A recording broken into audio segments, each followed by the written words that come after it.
Hi, I'm Vince from Taste It TV, and this is Jack from Bayside. How you doing? I'm doing very well, actually. Been a good time? Yeah. How's the tour been for you so far? It's been really good, actually. We've had this tour is pretty extensive as far as UK tours go. The last time we were in the country was with another Victory tour, and that was only maybe 8 dates. This has been almost 20 dates, so it's really given us a chance to see a lot more of the UK and pop over to Ireland for a couple of dates too. So it's been really good. How have the UK crowds been for you so far then? Real good. The UK crowds are a lot more accepting of other bands. I know this package, for example, it's putting 4 bands on a bill that probably typically wouldn't really play that much together. The Sleeping and us do a fair bit of touring back at home together, but like the Audition and Aiden are certainly bands that we don't get too much of a chance to tour. We've toured with Aiden before, but it's kind of not necessarily like a real cohesive bill, but it's great to be able to go out there and have the crowd be accepting of all 4 bands and kind of excited for all 4 bands as opposed to sitting in the front with your arms crossed waiting for Aiden to come on. Just be like, oh, fuck this sucks, or just get off the stage so we can see Aiden. So it's good like that. Like I think that we definitely get definitely a lot more intense crowds here than at home. So yeah, you are touring with Aiden, The Audition, and The Sleeping. Have you felt that touring with them has influenced you, kind of, with your performance or your music? Yes and no. Like Aiden certainly is like, I think like a lot of the emphasis on Aiden's show is really like on theatrics. They put on like a show, whereas I think like bands like Bayside, we're more of like a band that focuses just on like the music, and we're like, all right, we like to pour a lot of energy, and like we definitely put like 100% into every show, but we're not really into like theatrics and like putting on this visual spectacle. Like we want our music to speak for itself more than anything else. But certainly like watching Aiden every night and seeing the way that like, you know, Will's like an amazing front man and he does like such a good job of just commanding attention. It just like offers a new perspective on like that certain dynamic of a stage show. But whether or not we'll actually, you know, adopt any of that influences, who knows? We'll see. So yeah, I've been talking to other people in the other bands. Seems like you're very kind of close friends, like, together. Well, that's what happens with like the Victory Records tours.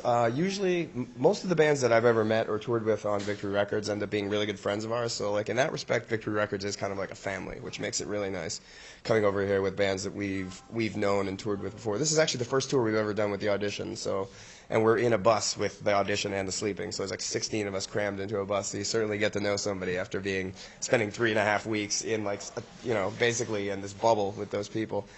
But yeah, I consider them to be really good friends now too. So it is nice to be able to go out. It's like traveling summer camp. Like if you're back in the States, like you go to camp and you spend like 2 or 3 weeks with this group of kids and you kind of become really good friends. And at the end, you're like, oh, I'll see you later. But the cool thing about touring is that like maybe in a year, maybe in 6 months, maybe in 2 years, we'll end up on tour together and we'll just have this, like all the stories from this tour to kind of come back on. And then it's just, yeah, it's like a traveling camp pretty much. So yeah, have you had any kind of backstage stories, pranks, that kind of thing going on? Wow, what happened? There's some really weird stuff that happened. Where was I? We were in Nottingham. This is a good one. We were in Nottingham, and we played the show, and then I ended up getting like kind of blackout drunk, and ended up meeting up with a friend of mine who works for Redemption. She does interviews for Redemption TV. So she was there with a bunch of her friends who own like kind of like a bondage clothing company. So I ended up hanging out with these like 6-foot girls in like rubber bondage suits for the whole night. And they were like, come back and party at the hotel. So I went back and partied. It was a very PG. I didn't party at the hotel. Like I didn't party at the hotel. I just went into the hotel and had drinks with them. And then did that for like a few hours. Got out at about 4 in the morning. And then randomly, Will, I, and Cameron, who plays guitar in The Sleeping, jumped into a car with like 3 random girls and just had made them drive us to Sherwood Forest. And we just like ran out of the car and got naked and like ran around in Sherwood Forest for like an hour. And got back to the bus at like 8:30 in the morning. It was just like, what the fuck happened? And we're like, I don't know. Sounds like a slightly crazy tour then. Yeah, well, I'm the only guy in my band who really kind of adventures off and does like stupid stuff. I'm the guy who's like usually like drunk all the time and like does kind of retarded things. So for me, it's a great story. Everything, like, when I got back and told everyone in my band, they were all like, and I'm also the oldest guy in my band too, so I'm no excuse. They're like, you're 30, you shouldn't be behaving this way. I'm like, whatever, fuck it.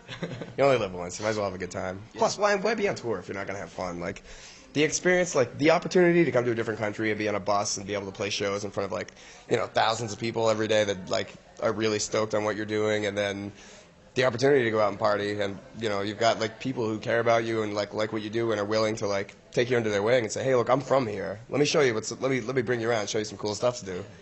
Why not? I'd be a fool not to take advantage of that. So yeah, you could kind of start a naked Robin Hood club. if you really, oh, Robin Hood. Yeah, really. That's I'm like totally against. Like I'm the most self-conscious person. This is about this is like as naked as I usually get. Even if I go to the beach, I have a hard time. So like that was like for me, that's how you know that I was really drunk. Really drunk. It's always a sign, really. Yeah. If that happens, I'm either like completely alone in the shower or wasted. All right. The latter. So, have you got any touring lined up after this? Actually, we're flying out on Monday morning. What's it now? It's Saturday. So we have a show tomorrow night in Portsmouth, and then we fly out Monday early afternoon, I think. We're going back to New York. We have about 2 weeks in which we're going to wrap up some pre-production for our new record, and then we're going straight into the studio, where we're going to be until, I think, the middle of November. And we'll have our new record that's going to be coming out in February, and I think we're going to be coming back to do a headline run here in the UK sometime in April to support our new record, which is called The Walking Wounded. It'll be available on Victory Records in February of 2007. Plug. All right, then. Thank you very much. You're very welcome.